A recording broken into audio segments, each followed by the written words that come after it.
The Witch of Moon's Lane presents How to Witch, Bitch. Welcome back to How to Witch. Michelle, Witch of Moon's Lane. Hello. Hello, darling. How are you? Good, thank you. I'm good. Right, we've got a comment from Jenny, who has sent a message about one of our podcasts so far. And, you know, these ones have been very varied. We've covered a number of different things. The wheel of, what's it called? The wheel of the year. Mm-hmm. Also love spells. We've covered off graveyard dirt. No, don't take it. There. That's essentially the message from that one. Also, you know, the basics for witchcraft. This one from Jenny is saying, hey, Michelle and Moira, your podcast is so interesting. Well, that's why we're reading your message, Jenny. I know a bit about astrology and how moon phases affect so much of our lives, but my partner, Darren, thinks it's rubbish. Oh, Darren. Dazzler. Could you do an episode that makes it really easy for him to listen to and maybe understand a bit? Of just what moon phases are and why they affect us. Okay. So in astrology... And it would be interesting, Darren, because it'd be lovely to know what his sign is, because your sun sign is how you present yourself. So, and your moon sign is how you deal with emotions. Mm-hmm. So, you know, like say, for example, I'm an Aries, and so I'm very much confident. I'm out there, I'm in your face. But my moon sign... Check. But my moon sign is Pisces. Oh, okay. Which is how do I deal with people? So that's kind of like if I was an Aries, you know, I'd be like... You'd be full on. Yeah. So I've got this, although I get up in the morning want to kill myself, you know, not just crackers with it because it's an interesting combination. But anyhow, the Pisces is what my moon sign is. And so when the moon is in different phases, it will affect your moon sign. And so if you're not sure full moon, you would be full Pisces. Full Pisces, yeah. So I'd be more into that. So that's why people say, hang on, astrology, everybody that's an Aries is reading Aries can't have the same. And they are absolutely correct. They can't be, because at different times they are experiencing different things. And if they don't know what their moon sign is, that's how they're dealing with people. So your sun sign and your moon sign, you need to start looking up what those two are. You've got your rising sign and you've got all these other ones, but really just basically let's just start with everyone looking up their moon sign. So how do you figure that out? Well, so the sun sign is the day you were born? The day you were born, basically the day you were born in that astrological sign. Okay. So, you know, if it's from the 21st of March to, So the moon sign is basically, there is a moon calculator, you can Google it, is where was the moon at the time of birth? As in, so you'd need to know the time of the day you were born. So when I say full moon's in Taurus, this is what it means. But it's only in Taurus for that 1 to 2 days, and then it might go into another sign. Because it's moving through the signs. Yeah. Because that's the thing, because I'm a Virgo, and I know there are parts of me that are totally Virgo. Other parts of me are not at all. The organisation thing. I try, but I try to be, like I'm always trying to be organised. But then let's find out what you are. What my moon is. Yeah, let's do that because we can find it out. Isn't it? All right, hang on. Do you go to a moon calculator? Yeah, so just go to a moon calculator. So, right. Moon, is this okay on the work Wi-Fi? Yeah. Yep. Okay, calculator, Okay. So your moon sign. All right. It's just on normal Google, moon sign calculator. Yep. All right, so my birth date was the 1st of September. September the 1st. Oh. Now, remember, days also mean things too. So the first, the first and the second and the third and the day, until it gets up to, so 25, you add them together as 7, so anything under the 10, so it really goes 1 to 9. So the Hang on, go back to that again. Okay, so... In numerology, it's also talking about the day. So, for example, like I'm a 5. 5 will talk about fiery, their freedom, their fun, those types of things. 1s are the beginners. They like to begin things. They like to start things. They're pioneers. Okay. So it depends on the day. But if you're, say, 21 on the 21st, you're actually a 3 because your 2 and your 1 you add together as a 3. So you're between a 1 and a 9, unless you're 11, which is a master number, and a 22 is a master number. So now we're going into numerology as well. Oh, my brain stopped there. I know. But the interesting thing is it'll be interesting to see what your moon sign is, because I'm sure you might be quite surprised. And then when you read the emotions of your moon sign, it will make sense of the other part of who you are. So I've put in my calculator. This is just on Google. I have a moon in Leo. And see, the funny thing is I would have always picked you as a Leo. Of course you did. You have to say that. But I've told you that I on know air. you actually have before. I've actually told you on air you're a Leo. So your deepest need is to feel appreciated and admired. You have a strong need to be seen and heard and to be able to express yourself without worrying about being judged or criticised. You're naturally creative, like to express yourself. Having your efforts recognised can be very fulfilling for you. Pretty much all of that, yes. Where's my pay rise? No, I'm joking. Yeah, we'll go back into manifesting that. Remember? Oh, yes, manifest all of my goodness. So that moon sign is it also says describes what gives you the deepest, most secure feeling. So deep down, your feeling of how you interact with someone and how you see the world is your moon sign. So technically, I'm an Aries. So I'll walk in a party and I'll be like, hey, how you going? Are you over there? Yep. And then I'll sort of sit down and then bring out the moon sign of the Pisces of wanting to get to know someone. Right, okay. But you might be, say, a sign that's really not in your face. So you sort of come in and you're a bit shy. But then your moon sign could be that of a Leo. So in the end, you've got the whole party around you, but you're not necessarily an extrovert, or that's absolutely not that's totally totally. Yeah, there you go. Wow. All right, so moon signs. Look, we were going to do that. Hope that helps you, Darren. Yeah, so that's and Jenny. But also back to the full moon and how the moon affects people. Well, that's the thing. The lunacy is when one it's a thing. full moon, it's in full bloom.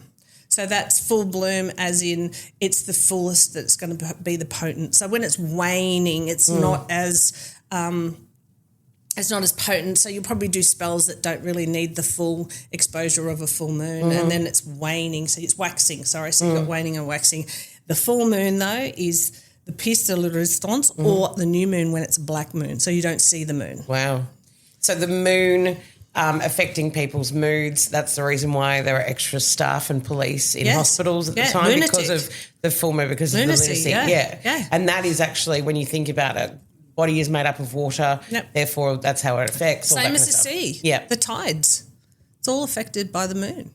It is interesting when you do have a moment where you wonder what's wrong with me in that moment, and you look up and it is actually a full moon. Yeah. And the other interesting thing is if you want to look at what our DNA is made up of, it's made up of exploding stars. Okay, now you're doing my head in.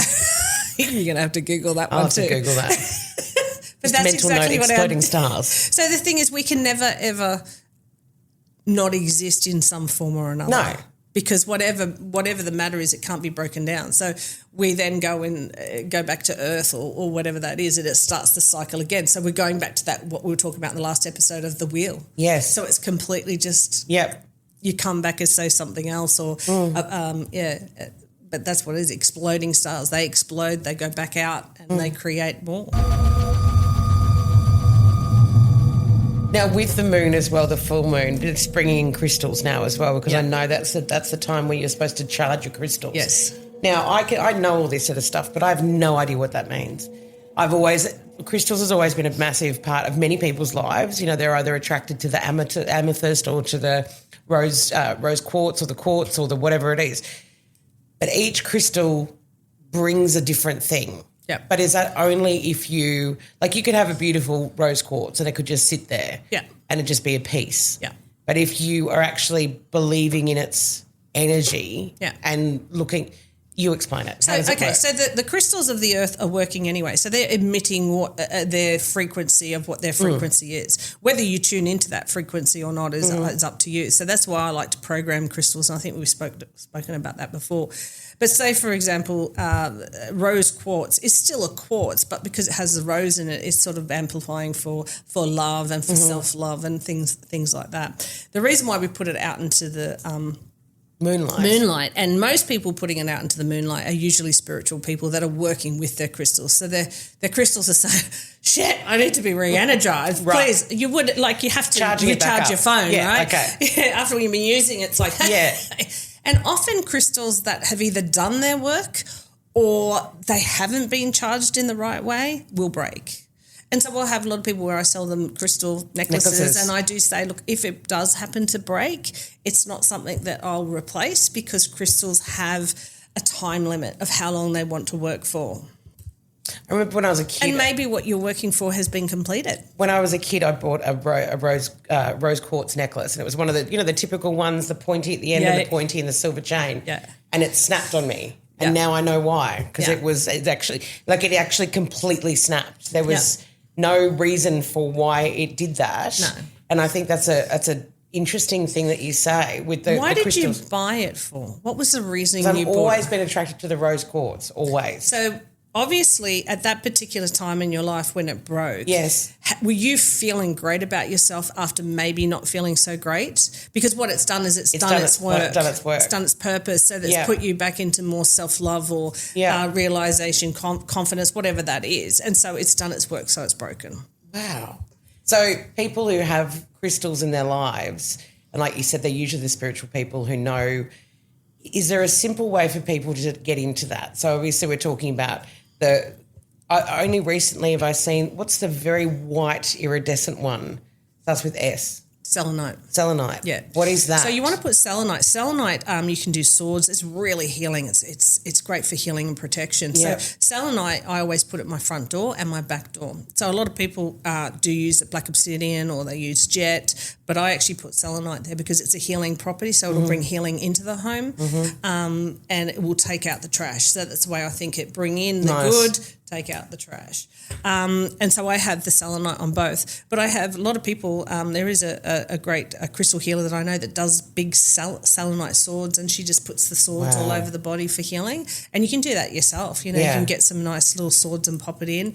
If you're having trouble with your back or anything like that, put it under your pillow or put it next to your back, will help you. It's actually just quite visually a healing stone anyway. Yeah. Like it's quite, I'd never seen it up until recently. Never put it in water, it'll dissolve. There's some crystals that if you, because this is another thing I want to say, lots of people do moon water. Have you heard about moon water? So witches use moon water as well. So what the full moon is, you put out your water. It could be rainwater, or you can put out and you put it in the full moon, and you can use it in your spells as well. It's gone underneath. You can drink it, so it's really good for drinking as well, with a little bit of lemon, so it's good for purification of the body. But some crystals, to recharge, you can put the moon water on during the actual month. But there are some crystals that they come in and say, I put it in water and it's no longer. There are some crystals, before you do that, do look up if this is a disintegrating. Some of them do not do well with water. So selenite that was the one, is not the one. No. Okay, that sounds good to know. Now, all of these, of course, this is not new information for a lot of people, crystals and crystal work and charging them and everything else. That's been around for millions of years. But a lot of people don't know why they're doing it. So I guess these are the basics as to why you're doing it. Yeah, and what if you're just attracted to something, just grabs your eye and you're attracted to it? You need it. So psychically you can connect in with a crystal. So often when people will come in and they just want to pick a crystal, I will actually say, put your hand above the crystal and see when you feel like a little piece of heat, and pick that one up and see if you feel it, and then pop it down, go again. If you feel another one, pop that down and see which one talks to you, because it will connect in with your energy. Wow. So when I might have 10 crystal necklaces, they're all the same, I will get someone to go along and actually pick their necklace. And they think they're picking it, but the necklace is actually picking you, or the crystal's picking you. I love that. Yeah. And then you can program it. So that's how I go back to the programming of where you pop it onto your forehead, and you just start sort of imagining, that there's light coming through your crown chakra coming out, and you're programming it for what it is that you want. So it's another way of manifesting, but it's a good way to have a manifestation in your hand that you can put in your pocket. So you're taking programming it to be a strength, to be calming, to be, this is the crystal that will be calming to me. And therefore it's manifestation. It's another physical way to manifest. That's what witchcraft is and magic is. It's learning how to manipulate energy around you. We are all energy. And if you're a master at it, because there'll be two witches and one spell's doing really well and one's not. It's just that one's really masterful at it because she's been masterful. That's like when you do this. So you pop your hands together. Watch this. This is like Reiki. Yeah. So if you pop your hands together, do this with me. Oh, okay. All right. Okay. Now just back a little bit and just feel the energy between both your hands. Oh, yeah. Right, so then you learn to imagine an energy ball in the middle of it, and then that's how you start to work with energy as well. And that's part of Tai Chi as well, isn't it? Energy balls? Is it? It might be Tai Chi as well. But have you ever heard So we've a monk gone out told and me that. someone... Well, part of being quite evil is throwing energy balls at people when you're out at parties, when you start to get overheated and you get anxious and you get someone sitting there throwing energy balls at you. Like stink eye. Stink eye. Stink eye is an energy ball. Yeah, it is. Okay. Well, we've covered so much again today. Crystals, balls, We all like stink balls. eye. Well, we hope that helps Jenny explain a bit of the astrology and moon phases to Darren. We are more than happy to take any of your questions. Just leave us a little note. I think Darren needs to look up his moon sign. I'd love to know about Darren's moon. Yeah. All right, join us again for another episode of How to Witch Bitch. There's still so much more to uncover. Thank you, Michelle. Thank you.